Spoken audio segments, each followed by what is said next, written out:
Quiet on the set. Hi, everybody. Recruiting Animal here on March 19th, 2025. It's spring here. I can't believe it. Last week was freezing. Monday was freezing. But anyway, it's spring. We've got Thomas Pistachio Alascio here. And I was on his, he's got a Tuesday night show now where it's called Ask a Headhunter. And you call in at 5 o'clock Eastern. And if you're a recruiter and you've got a problem, you say, please, Tommy, help me.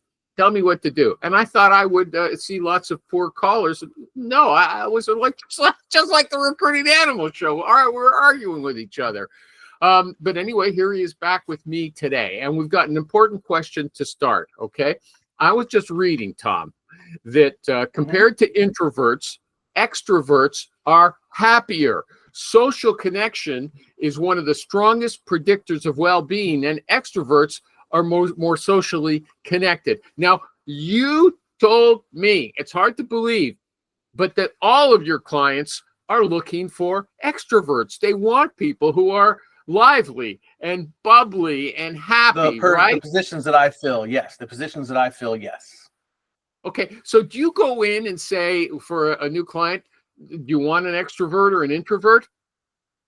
You ask questions in the interview or the intake call of, as you start talking to them and you're asking them, okay, duties, responsibilities, background, yada, yada, yada. You start asking questions about them, the team, the type of person they usually hire, what they expect out of the person. And you have to remember, if you're looking for a sales guy, of course they're going to be an extrovert. You're not primarily a salesperson. I know, so that's why I was getting there. So on the engineering side, I asked them what they expect the engineers to do and how much interaction they have with clients or with other architects and engineers. And then when they start telling me, oh, well, they're out in the field, they're doing this and this and this, I said, oh, so you're looking for, I use this term, an EWP. I'm like, what do you mean? I go, an engineer with personality. You're not looking for a pocket protector. What? Dungeons and Dragons. What? EWP? An EWP, an engineer with personality.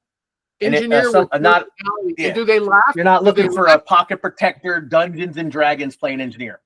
Do they laugh when you say that? Yeah. Oh, yeah. Is that a good icebreaker? Yeah. Okay. Very good. And then when I add the pocket protector and the Dungeons and Dragons, they laugh even more. Are you sure? I mean, I'd imagine that lots of people, whether they go out to the field or not, are those pocket protector guys. I get them to say, wait, one engineer said to me, wait a second, I may have a good personality, but I love playing Dungeons and Dragons. Okay. So, and how is it that so many of your clients, or indeed all of them, it seems to me, want extroverted personalities? How's that? Because in the engineering world, specifically manufacturing engineering, they want the managers, the sales, anybody involved in the process, what they call the commercial process, to have the technical skills. So if they can find people with engineering degrees or engineering background and move them into forward-facing roles, it just makes things better. Imagine being able to talk technically to a layman like me and make me understand it, and also be able to interact with me like a salesperson and not like an engineer where I maybe feel overwhelmed. You don't look me in the eyes, you stare at your shoes the whole time. So it's that whole package, right? For a engineer personality to be able to interact. We call it Yale or jail. Okay, you can talk to someone who just got out of Yale or just got out of jail. Okay. So let's say you get a candidate on the line. How do you assess that? Do you ask questions or do you just judge the personality? So at first, I try to look for what I'm sourcing, right? Because a lot of times they'll tell me, we need a mechanical engineer with 5 years experience in HVAC, right? Okay, fine. There's hundreds and hundreds of them. So I look for little indicators. What did they do in their spare time? Were they on an NCAA Division I team in college? Did they bartend? Did they wait tables? Did they work at the Gap, right? I look for those indicators first. That's not on their LinkedIn profile. That's not on their LinkedIn profile. Absolutely. Oh, education. I mean, sports. They worked at the Gap. They worked at the Gap. You got to remember, you have to remember, I'm dealing with people who've been out of school from 3 to 7 years, right? Or actually 1 to 7 years. So a lot of times they will have what they did in college, right? Well, I'm going to college. I worked full time at XYZ restaurant, or I bartended on the weekends, or I was in this fraternity, because they don't have a lot of stuff to put on their LinkedIn. So I look for that stuff. And then if they don't have that, you're right. It's the conversation. You start talking. And when I say this is an opportunity where you won't be staring at a screen all day just doing design. You'll actually be out talking to other engineers, architects, building officials, and construction people like yourself. Is that something that would interest you? And the ones who are the nerdy, no outgoing will immediately shrink back and go no. And the ones who are like, that job exists, they'll go shut their door. Really? Yeah. So Yeah. If you don't have that, they're not desperate for jobs, so they can. No. We're talking about passive candidates. Yeah. And that's what I tried to explain to my team too, is when you're talking to these engineers, right?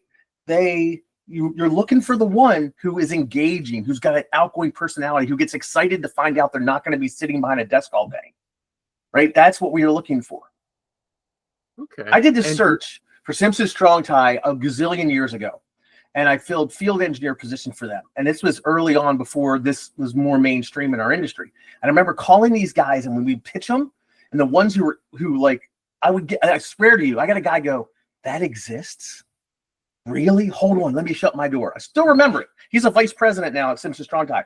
But like, he was so oh my God, I can use my structural engineering and actually talk to people. Okay. Now, 2 questions related to that. Okay. Let's say you get someone on the line who sounds like a cold fish. Okay. They're talking to you, but they just don't sound friendly. They're clinical. They have a sort of a clinical air about them. Number one, okay. Are you going to rule, if a person had a good resume, would you rule that person out? I think I know the answer to that one. And number 2 is it impossible for someone to just sound not bubbly, but do that job well? So bubbly is a a kind of an ironic term, or not ironic, I guess, term I'm looking for. But when you're talking to them and you tell them that they have to interact with people, that they have to have conversations. Yeah. Though I don't care whether they're bubbly. You got to remember, they don't have to be like me. They just have to understand that you'll be talking to people and you have to look them in the eye, right? That you'll have to have conversations with people. So yes, they can be very mundane, but still have that personality to deal with people. So that's yesterday fine. Yesterday night, I was on your show. Dominic, for example, Dominic is very good at what he does. He'll look you in the eye. He's got that outgoing personality, but he's not crazy like me and Rich.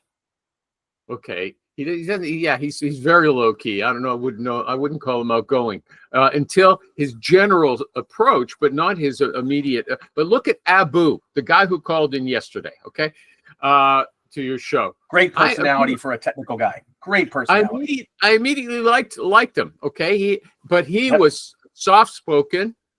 But yeah, he was technical. He wasn't a recruiter even, but he was soft-spoken, but very likable immediately. Okay, so you would entertain a guy like that with a personality like that for one of your jobs? Oh my God! Somebody like him who's an engineer. Oh my gosh! Yeah, that's a slam dunk.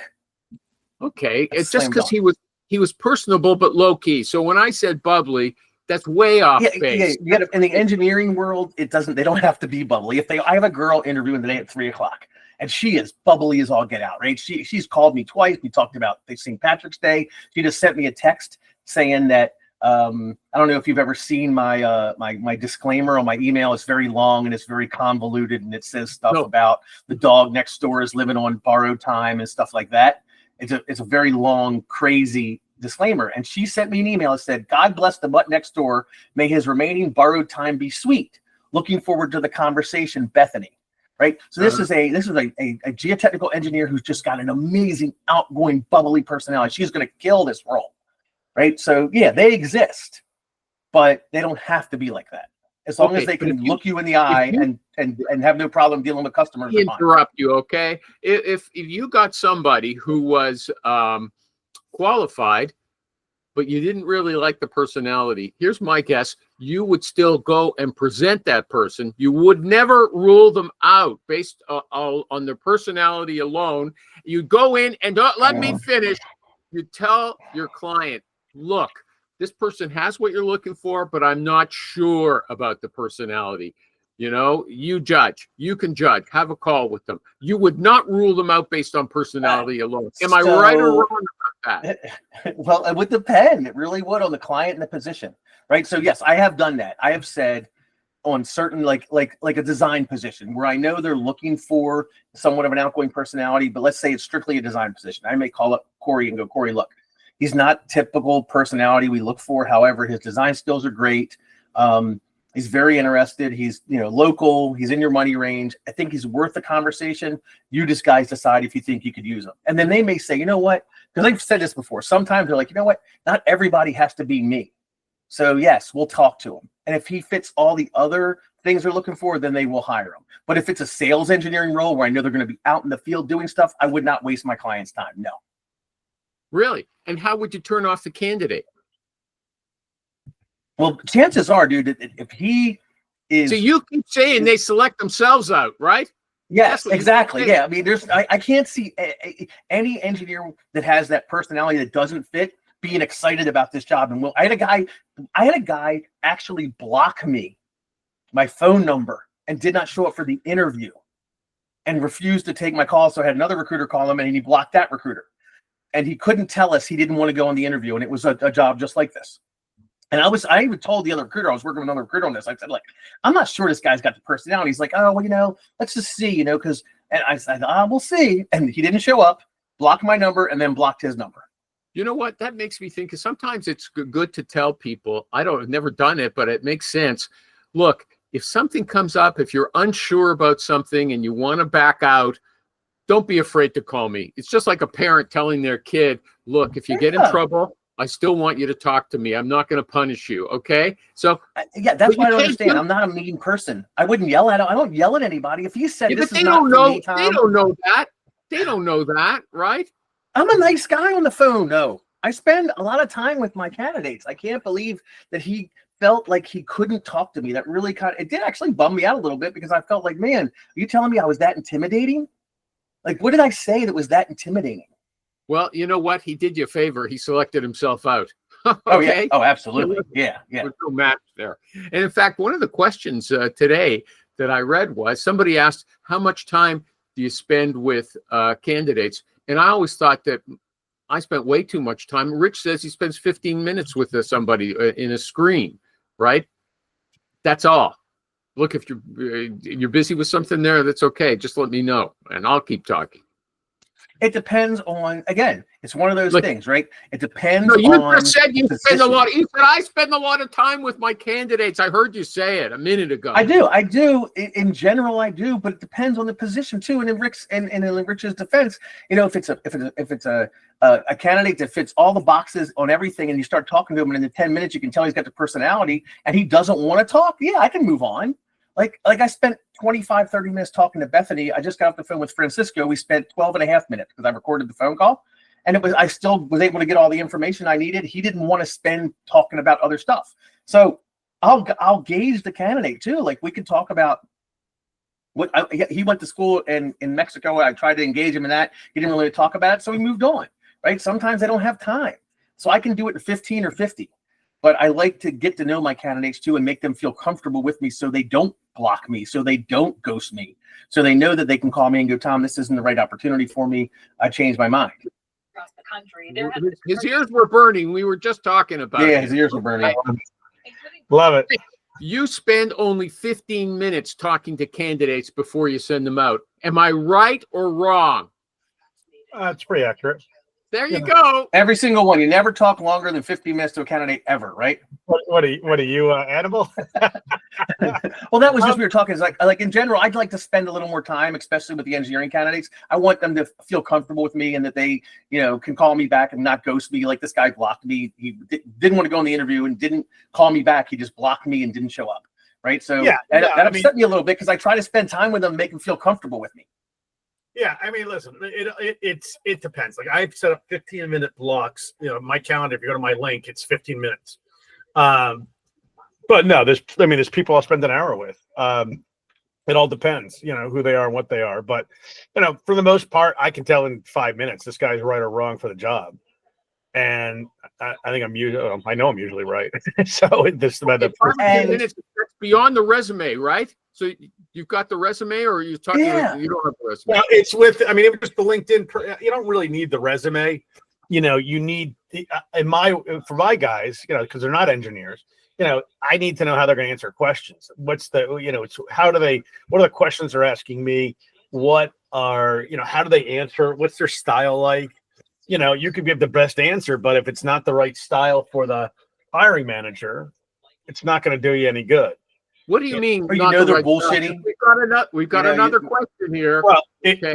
Wait, about introverts or extroverts. Is that what you're No, it's some people give you the fluffy high level answers. Other people give you detailed answers.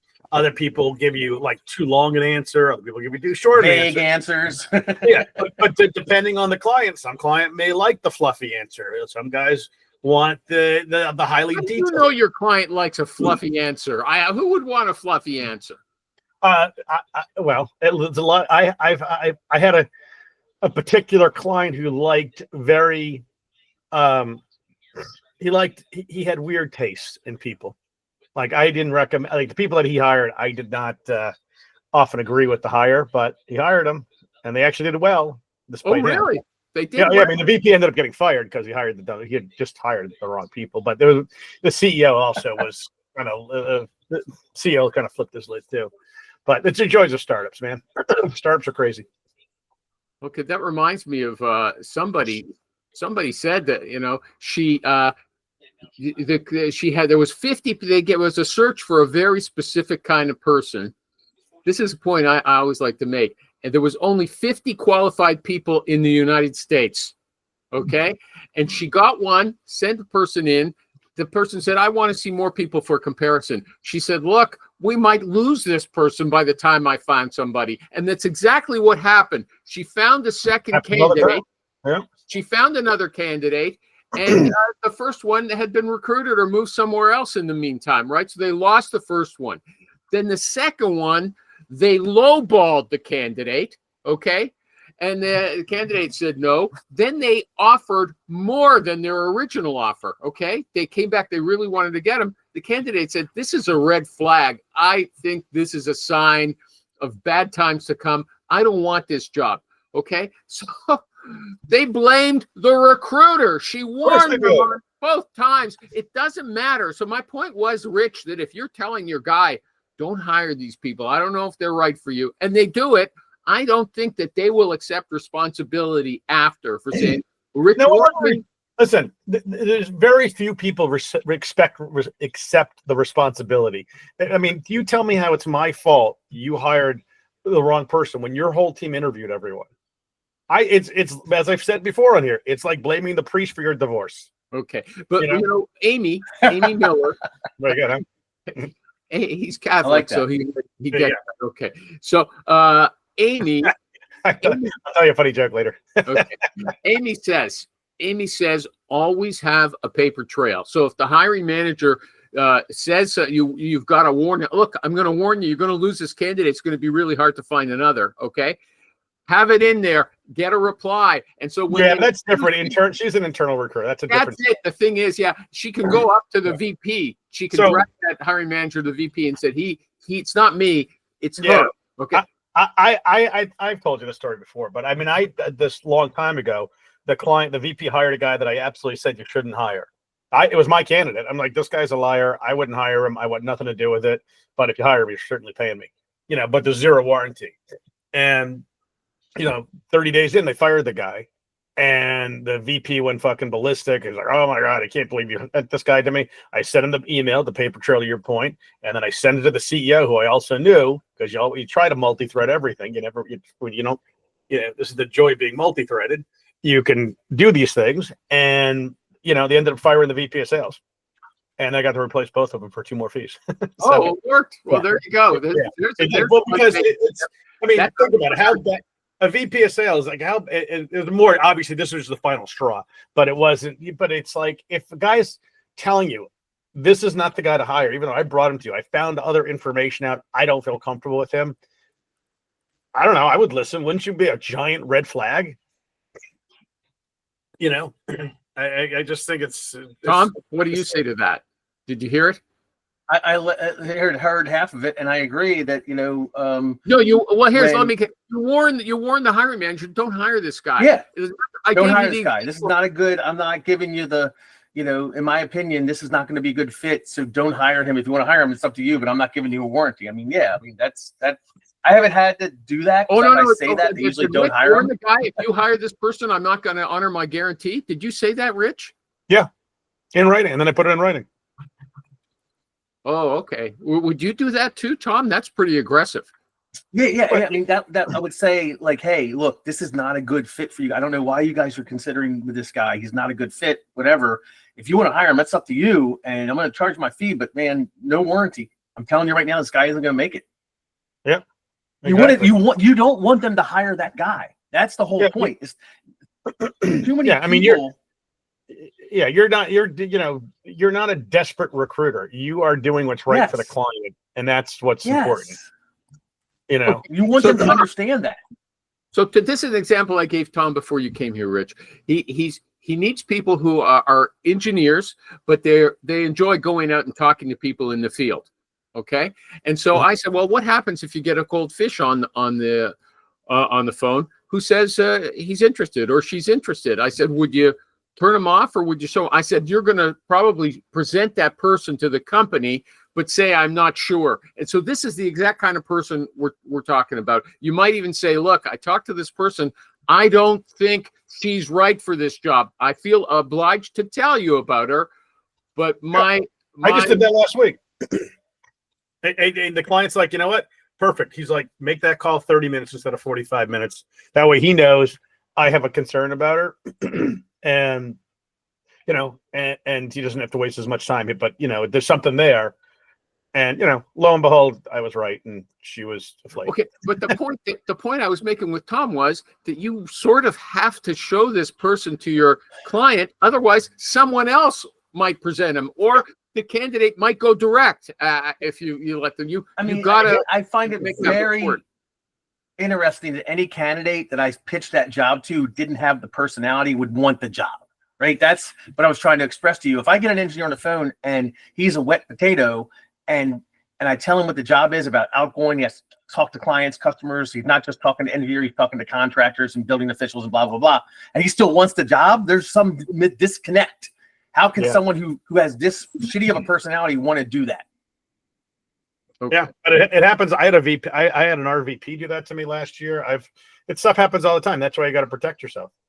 Okay, Here we go. Here's a question for both you guys. Okay, would you ask this to a male hiring manager? Okay, male managers, studies show male managers are more likely to reduce gender inequality after they have daughters. Okay. No. So they're more sensitive and respectful and they appreciate women's talents after they have daughters. Both you guys have daughters, right? In fact, Tom has his daughter working for him, if I'm not mistaken. I've always, that didn't change. I think I was the same before, right? Yeah. I mean, I have a sister and a mother, so I don't know if that. Okay, so you don't agree with the basic premise. No, if you're a putz, you're a putz. Yeah. Oh no. Well, obviously, some people are putzes or putzim, and they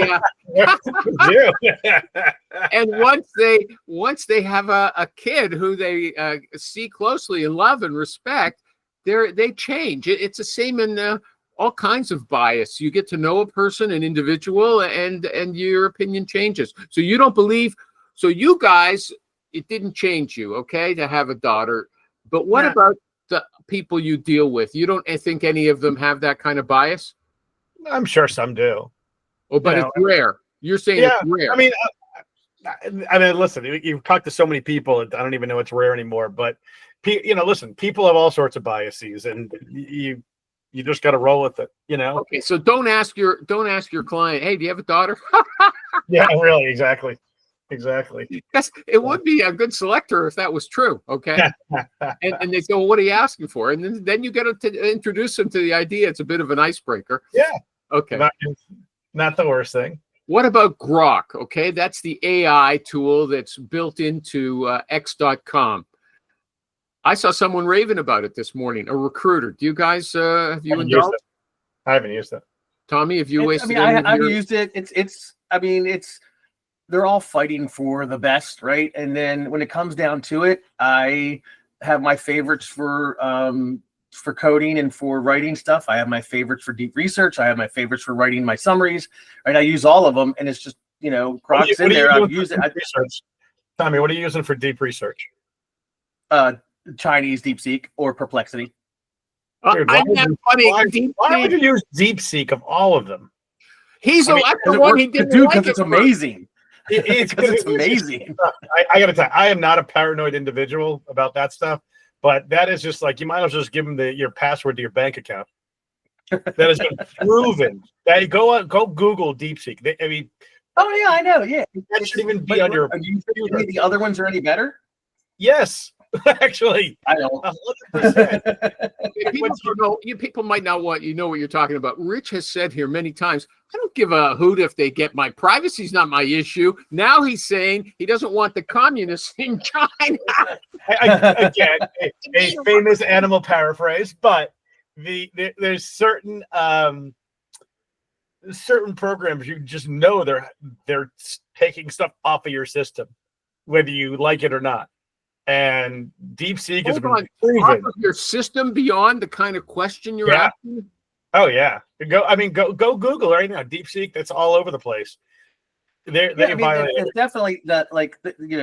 They're all using everything they get to train their models, right, and everything. And I don't put anything in there that I like. I don't ever put anything in there to worry about. No, that's not the stuff I would worry about. It's the things that they're pulling off of your computer. Like just because if you mean they're hacking your computer? 100%. Everyone, You you think read any so? article on DeepSeek, yes, 100%. I haven't seen that. Okay. Yeah, Google it. Although I suspect, these guys, when they came out with DeepSeek, which I don't know if everybody knows, it's way cheaper than the projects that. Yeah, it was a fraud. That was a fraud too. It was way cheaper.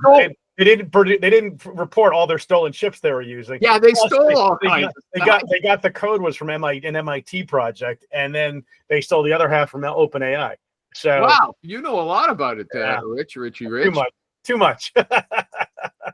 I don't even pay for it anymore. It's like I don't even know. I have the Oh, yeah, 'cause API, you just take and the I've money- never had. they just take the money out of your account automatically. You don't need to pay for it. I haven't had to pay like I use it for most of my summaries and some of the research that I'm doing. And like I said, I've been using it since it came out, since day one. No, you didn't, And I because I told you about it, and you said I would never use that. That's the Wait, I did. wait, I did say that. I did say that. Wait. Where's it? Here's an article. Massive DeepSeek data leak exposes sensitive info for over 1 million users. What you need to know. There you go.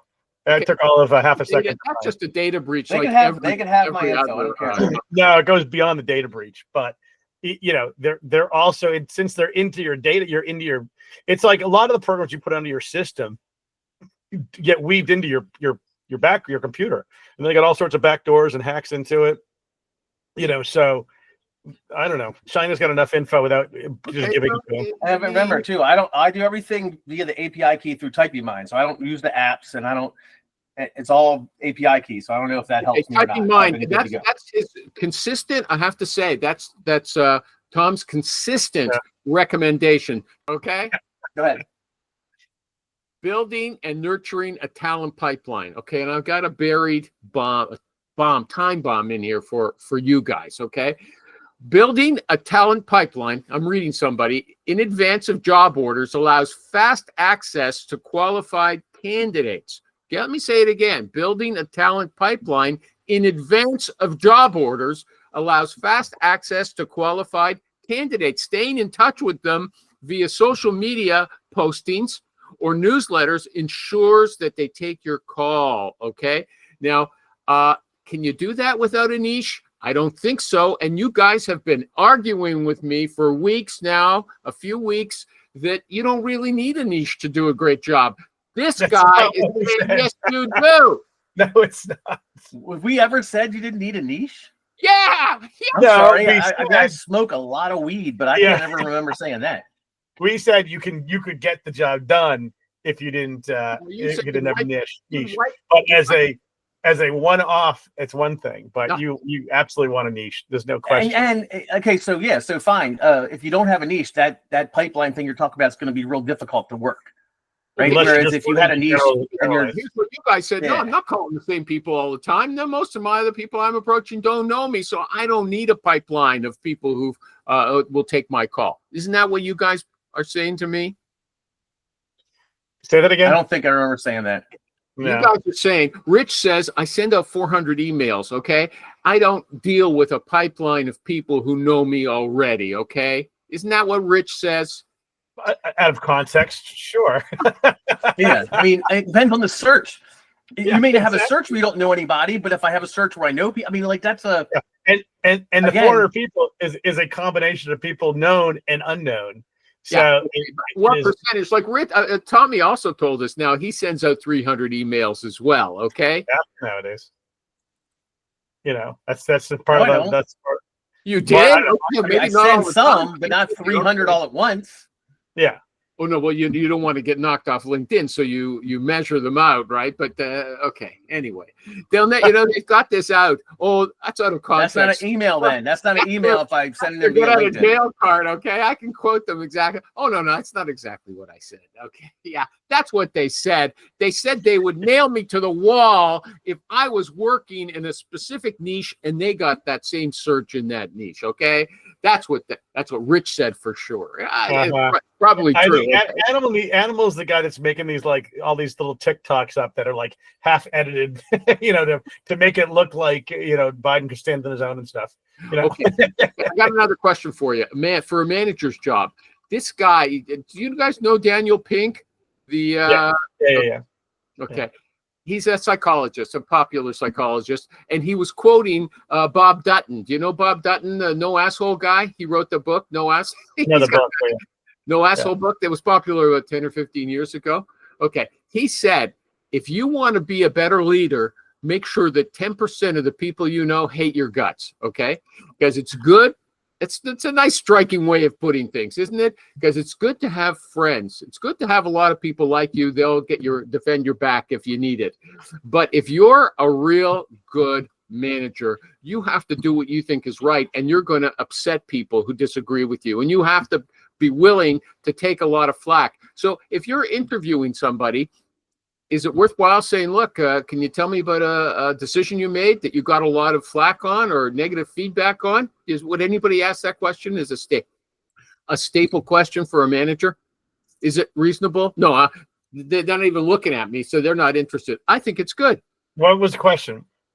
Oh, I forgot ADD. If I talk more than 10 seconds.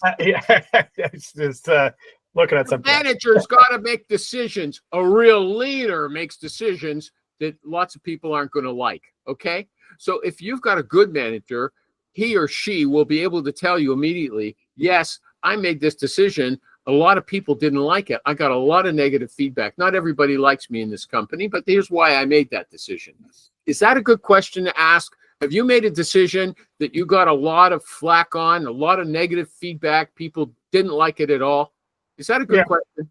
Yeah, I mean, you could ask it a little better, probably, but yeah, it's not bad. How better? How better? You could ask, how do you deal when your team doesn't agree with you? How do you deal with your team that pushes back on your decision? Tell me about a time that your team didn't agree with the decision you made and how you brought them through the process or whatever. Okay, that just assumes that the person is making decisions that rile people, right? Yeah. Okay. Tell me about a time that you had an issue with a decision you made with your team.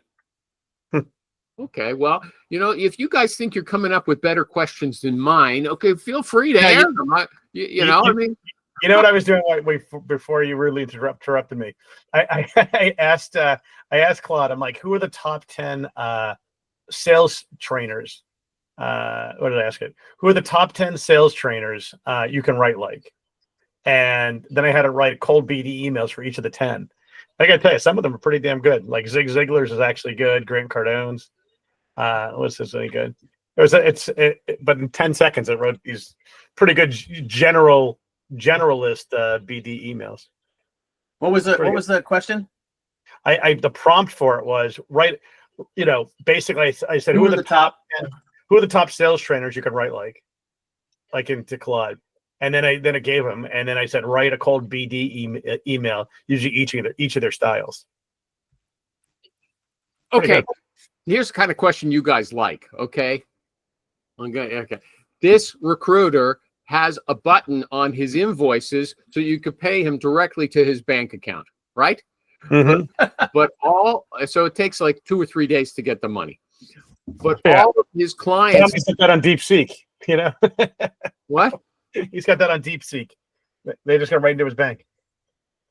Okay, but this, yeah, but this guy says they all like his clients like to send him checks, and they don't clear for 7 to 10 days. So he wants to write into his fee agreement that if you send me a check and it doesn't clear, till 10 days, and it goes past the 90-day guarantee period, I'm not giving you that guarantee until I have the money. Wait, when is the last time anyone wrote a check? He says all of his. Who is he selling? Like to drug dealers, or who the hell is he like placing?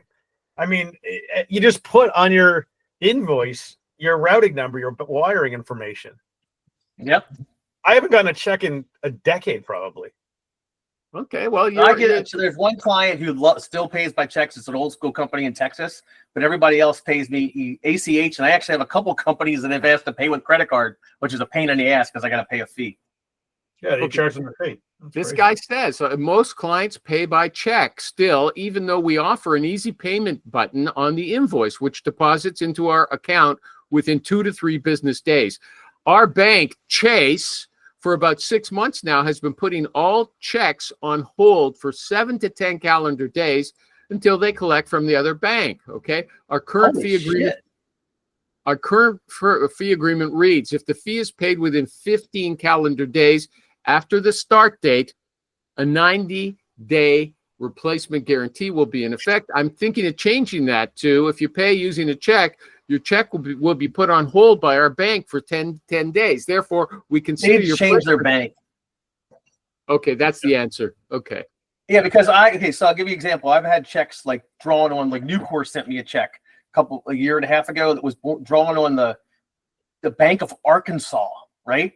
And my bank didn't hold it, right? I mean, I have gotten checks. I've never had a check held ever in my business account. Uh-huh. So I may get, like Rich said, now it's mostly all ACH that I get. But back 2-3 years ago, I never had a check held. So I don't get why they're holding on checks. You need to get a better bank, a business account, or something. That doesn't make any sense, especially if he's never had any issues. A bank in the States, where we don't have it here, but it's Chase is a reputable bank, right? It's like Chase Manhattan, right? Okay. I use Bank of America. Okay, Tidy Call. I hate them. They're the worst bank. Which one? I have them too. Bank of America. I have them also. They're horrible. Okay. I used to. The funny thing is, I've never had a bad experience. I've heard so much bad shit about them. You get no interest on your money. But I've never had a fucking issue. Well, you do, because you're taking up the ass every month, and they pay you like negative interest. They pay like you can have $1 million in there, and they still pay you pennies. Yeah. Well, that's not a great experience. What bank is giving? I mean, if you have $1 million, you can put it into a Goldman Sachs. May give you a good. You can go to Marcus, go to Ally, you can go to 1,000 banks getting over 4%. Really? Like right now, even your brokerage account will give you more than your brokerage money market will give you 4.3. But but even Ally and Marcus and there's 1 million of them to give you like 3.7, 4%. It's a joke. Your checking account or your money market account? Why save it? Just a savings, quote unquote, money market, whatever you want to call it. Business savings or whatever. Yeah. Yeah. I mean, you should never keep your money in a checking account. Okay. Next issue. Okay. Tidy Call on AppSumo. Do any of you know it? Tidy Cal? Tidy Call. Tidy Cal. Tidy Cal. Tidy Call or Tidy Cal? It's Tidy Cal. There's only one L. Oh, I thought it was 2 L. Sorry. It's a Cal. It's to arrange. It's $39 US for a lifetime payment. It's a knockoff of Calendly. Yeah, I have it for free. I bought it a long time ago when it was free. And do you use it? No, they got a free plan. Yeah, it's no better. I mean, it's the same thing.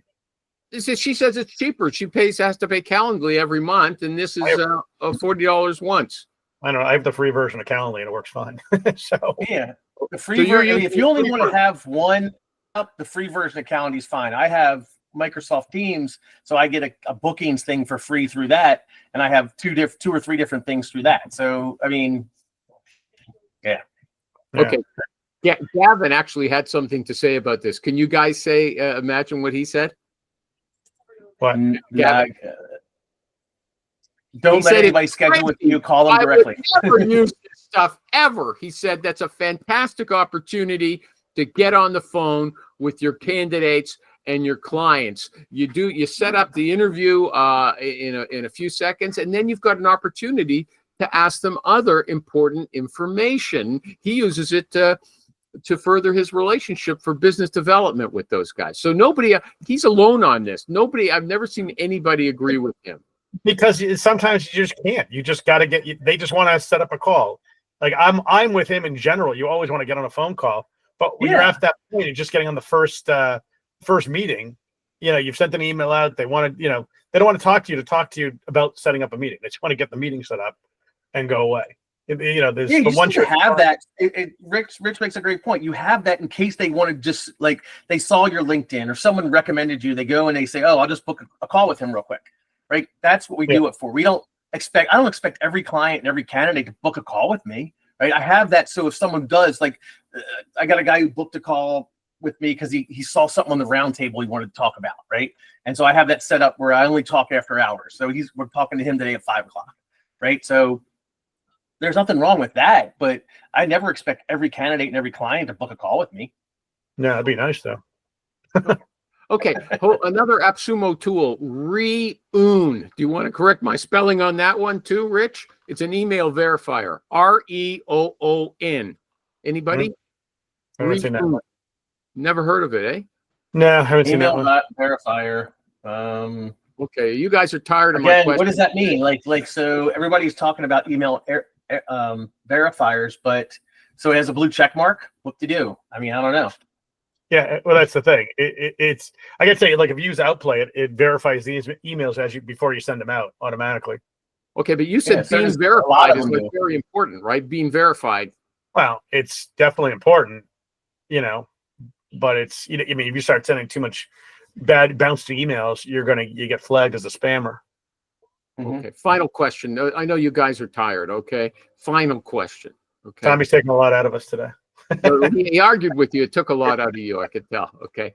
Okay. So at every step of the interview process, this recruiter reconfirms the candidate's interest level. Okay. And where the job ranks against her other opportunities. Rich, can you focus on that? Yeah. Okay. Yeah. Okay. I mean, with the basic day one learning, Right. session. Yes. No. Okay. Well, listen to the rest of the story. Okay. Then the offer comes verbally, not in writing. Okay. And she says, this one is my top choice of all the options I have right now. Okay. Mm-hmm. Then the official offer comes. Liar. She wants to negotiate. Okay. She wants to negotiate. The recruiter warns her. He says, look, this is the employer's best and final offer. Okay. But she says she wants to negotiate. So he takes her request back to the client. They say, this is the final offer. So again, he goes back to her. She says, no, I want to negotiate. The client decides to look at other candidates. Was that like, could that have been avoided? It sounds like the guy he's a good recruiter. He keeps checking. She pulls this stunt on at the last minute. Okay. Now, I suspect it's because she had so many other options. She felt she could gamble on this one. Am I right about that? Yeah. I mean, that's candidates do it all the time. Clients screw up. She's lie. I always say candidates lie. Candidates lie. Yeah, this is my. They've told 3 other recruiters this is their number one choice. Exactly. Right. Yeah. And that if they make an offer of $75,000, I will accept and start in 2 weeks. They say that to all the recruiters. That's why I hate working with candidates that are interviewing elsewhere because of those things. They know something you'll never know. How many candidates are you working with right now that are never that are interviewing anywhere? That's like in my world, that's never. That never happens. Many times he almost and they're pretty never much. There's one guy, and I'm not going to send him out. All the rest are stone cold recruited candidates that aren't interviewing anywhere else. Yeah, I'm not sure I'm buying that either. Like you said, they all lie. I mean, they may now, right? But like the guy I got for the two sales positions I got, both guys were not looking and were like, hey, this sounds like a great opportunity. I'm interested in talking. You've been doing this long enough. Once they start looking, they start looking. Yeah, once they start looking, then if another recruiter calls them, yeah. Exactly. And that's why you have to say, has anything changed since the last time we spoke? Yeah. If my client offers you X, right? Like that's all you can do. Yeah. I mean, I mean, unfortunately, after doing this for so long, there's so few people, I believe, you know. Yeah, I mean, you pretty much. There's the old Finkel thing where he says, if a client, you ask a client, is the job important to fill? Do you need to fill it immediately? And they tell you, if they tell you anything other than no, don't believe them. Only believe them if they tell you no. Yep, exactly. Okay, I got a question about this. Is that a bad negotiating technique? Because what she might have been thinking is, once they've sold themselves on me, I'm in a strong position to kick them up a bit. It depends how you take X. But listen, it all depends how you do it. I mean, you know, you're saying, yeah, I'm going to pay. This is what my comp is now, but I didn't know all the issues within the company. I didn't know all the areas within the organization, all the problems and things I'm going to really have to fix. It's like saying, giving you a quote on a paint job before they even see the property. Okay, but she actually accepted it. She said, this is what I like when they gave it verbally. It's when it came in writing, that's when she decided, they've bought me, okay? I'm well, it depends. I mean, listen, should she have done it before she got it in writing? Absolutely. But you see it in writing and suddenly the insurance doesn't cover anything. The insurance is garbage. There's no vacation time. There's no this, there's no that. That's bad on the recruiter for not covering that shit ahead of time. Well, sometimes the internals or the HR people don't get into it, won't give you the information. You know, so it seems like there's a several different mistakes that probably were made in this whole process. But ultimately, you know, candidates do what's in their best interest, and you know, checking. You can check. All you can do is keep checking, keep asking the questions, and not have happy ears when they give you the answer. I don't know if you have a candidate data sheet.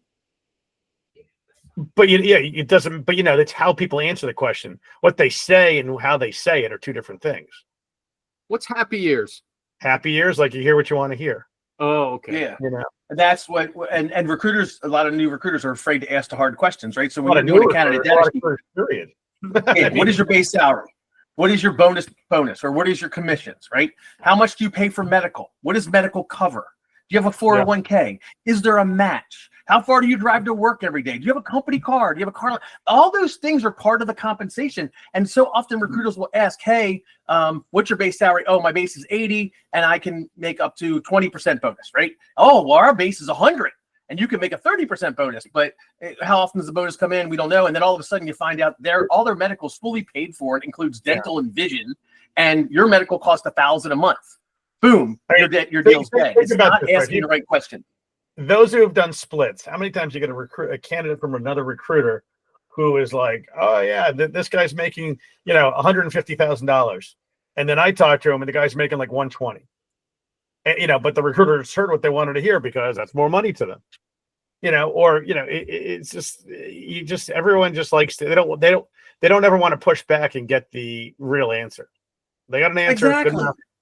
You know, yeah, you like he said, happy ears. You hear the things that are important to you, and you don't think about all the other stuff that you should be asking to blow the deal up, right? Like we should always be trying to blow the deal up in our minds to make sure that once you do all that and cover all that, then the deal's not going to blow up, or at least has a less chance of blowing up. Chances are your hiring manager, your client's going to figure it out, and then you look like an idiot.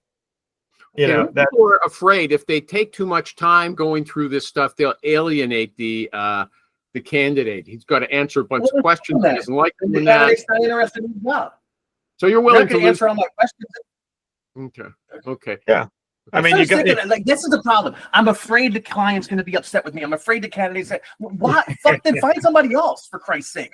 Like, exactly. If you were to a doctor and the doctor starts answering you a question, you go, "Oh, I'm sorry, you're taking too much time with me. Just operate on my heart now." Yep. I'll bet that happens. Okay, I'll bet that happens. Jesus Christ, man. Okay, let me do my ads for you guys. I'm sorry, I keep saying I'll do it during the show, and I left it to the end. Oh, Okay, you know what? I got a link. I got a link you can post up there now. How about that? send it to me on Facebook, okay? Because Can I put it to you here? I provide. I was going to ask you about that. I provide. No, do it on Facebook. Okay, fine. Okay. I put up links to your guys' LinkedIn. Everybody who comes to the show on every episode, but you want me to put up links to your shows or your classes as well. Tom, you want me to put in the recruiterroundtable.com? I'll put it into the show because right now they can link to you. But I'll put in the shows as well. But for Rich is shorter, so I'll do his first. Tom's got such a long string of shows now. You're going to take me 5 minutes. Just put it at www.recruitingroundtable.com and 12:30 every Friday. They can grab everything else later. No, it's 12:30 Friday, 5 o'clock on Tuesdays, and you've got one other as well, don't you? On you got another one? So third Thursday is a Loxo job in. Third Thursday, though. That's it. There's lots Once of a people month. ask questions about that. But Rich is teaching. Rich is America's recruiter. I'll do my old style. He is. It hasn't come in yet, but he's ranked so highly on the Forbes Best Recruiter in America list. Okay, and he's a solo. He doesn't have 1,000 people behind him like some of these other companies, and yet Rich is willing to teach you all of his secrets. He wants to open his kimono. Okay, 8:45 a.m. Eastern every Thursday, tomorrow morning. Okay, you can go in with a small group of other recruiters, ask Rich every question, and I point out again and again that if he says something and you're not satisfied, you can pester him. Okay, you saw how he took it to Tom. Hey, you can do that to him, Hey, just like Rich, I do. what is the And he too doesn't long don't mind. read on your training? What's the too long don't read on your training? Like, what is it? If someone who's never heard of you before or more essentials and is watching this, what is the too long don't read? The too long don't read. I think it's Or elevator pitch? Yeah, the elevator pitch is basically, listen, you get two people. You know, Trisha's been recruiting since she was 19 and has been a deep world-class trainer for years, goes super deep on, you know, everything from AI to talk tracks. You know, and she's got her own special way of doing things. And then you've got myself, who disagrees with a lot of stuff. The way I love Trisha's info. The style, though, we don't always, you know, match on the style. So for me, you got a guy who's, you know, built millions and millions of dollars, doing it for himself every day in the trenches, and can tell you what really actually works, you know. And it's a complete different style than Trish, but you can pick your own adventure, right? You want to follow her way to do it, which is great, or my way, which is great too. Just you got to Is this from choose. scratch, or is this taking experienced recruiters and leveling them up? It could be anyone. It's all Q&A. So we go over what people Okay. want to go over. So you come with questions. You have a question. We go through it. Usually, you know, class is like usually an hour. Usually goes for an hour and 15, hour and 20 sometimes. You know, so people are great. It's you know, it depends how many people in class. Sometimes there's upwards of 20 people in there, but it's all self-driven. You guys have questions, you get them answered, and you know, we'll go as deep as you want to do. You know, Trish can give you AI prompting. It's amazing. And, you know, just there's a lot of value for folks. It's cheap. It's not, we charge nothing for it, essentially. $200 a month is nothing for someone who wants to level up. Yeah. Exactly. If you want to talk to Rich about it, you can send him an email, rich@cornerstonesearch.com or Moore, Moore, essentials.com. That's Richie Rich. He knew a nice long answer. I'm going to separate that and put that up for you separately, and I'll post it on the show. Okay, but we've got Thanks for the question, Tom. That was a good question. okay, but Richie Tom Pistachio Elascio, he's got 3 shows. Okay, just like we said. I went to yesterday's show at 5 o'clock, and you call in. If you have a desperate problem, and he'll answer, and Ernie's there, and Special K Kelly is there. Hey, Kelly. You reminded me she was on the Anyone can show. show up, and it's a very it's supposed to be like, well, I was like, because everybody would call me and like, hey Tom, can you answer this question? And it got really overwhelming. That's why I started this. So people are showing up and just asking questions. Other people just want to come up and argue. So it's fun. It's like Animal Show a little bit. It's quite a bit like the Animal Show. I was there arguing with with him. And I wanted to argue about that same thing, features and benefits again today, but we didn't get to. Luckily, I guess. Okay. Yeah, And that so was a nice argument, Rich, on features and benefits. Love it. He still doesn't know what they are. I know what they are. You don't. Okay. So, and I bet Rich doesn't either. Okay. Even that. Anyway, so then he's got on Fridays at 12:30, if I'm not mistaken, Eastern. He's got his regular Recruiters Roundtable, and as he mentioned before, he's got for Loxo users. That's an applicant tracking system. If you got questions, and they all do. Okay, I We're was going to set up Loxo and MetaView this Thursday. That's one of the integrations we're going to show. Yeah. Did you say you did MetaView, Jobin? Did you do Jobin too? yeah, Jobin too. Yeah, I do Jobin and Loxo. Yeah. I gotta say, I love the people at Jobin and I love their product. But I keep telling them, no one can recommend it until you clean it up. Like the user UI is interface. horrible. It's It's a horrible. mess. And it's too bad because it's a great program and the people there are fantastic. And they are. And the fact that they speak with a heavy accent, their training videos aren't very good. It's very difficult to figure stuff out. I do a lot of Agreed. just trial and error to get my stuff to work. Really? Agreed. I mean, they got guys like you telling them this feedback, and they just ignore it. I don't know. I've been telling them for years. I don't know if understand. they ignore it. There's only 4 of them. So Yeah, it's like Michael in Italy that does like most of the coding and stuff. yeah. And then his brother, who's the president, and then Gabrielle, and then some other guy. Yeah, it's too bad though because the features on it are great, and it'd be a great acquisition by someone else. By someone, to be honest with you, and then just clean it up. Honestly, Why don't you buy it, their Rich? Chrome extension is hands down the best Chrome extension for Yeah, Rich has scraping the money to buy it. Navigator. Yeah. I honestly I wish Correlate or someone would buy it because I do. I think it's a great program. He's a great programmer. They just need a UI guy. But We're also, integrating Tom and ordered Jobin are ours. going to integrate. Tom What's uses up? some of the features a la carte. Loxo and Jobin are going to integrate, so you're going to be able to send 500 connection requests in Jobin, and as they accept your connection request, they're going to go into your pipeline in Loxo. Really? Wow. Interesting. Sure. We've been Okay. working on that for the last since January. I'm surprised. Only 4 people in the company. I guess that's amazing. Okay. Yeah, I mean I don't know how they make any money. I'm sure they got some offshore designers and stuff, but in general, He said the guy Michael in Italy is doing everything. yeah, he does a lot of it. Okay. He came on our Okay, show guys. and spent 4 hours on the show. Yeah. 4 hours. Amazing. That was amazing. Okay. And that's an endorsement. If you don't have ADHD, go to Tom's show. The recruiterroundtable.com. The true greatest recruiters in America. Thank you. Okay. It's been a lot of fun Bye, for guys. me. Thanks, guys. See y'all later. Peace out. Ciao.